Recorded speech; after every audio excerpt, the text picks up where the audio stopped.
Hello guys, in this video I'm going to teach you how to display developer tab. Okay, because that tab is very helpful, especially when you're coding a lot in Excel. Okay, let's go to File and check Options.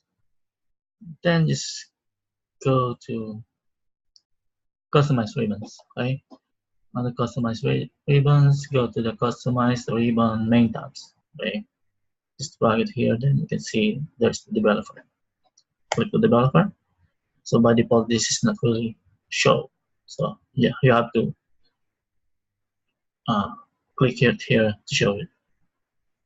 Okay, now you can see there's already the developer tab on our Excel. This is really helpful when you are doing a lot of coding in your Excel. Okay, that's all, and hopefully this is helpful for you.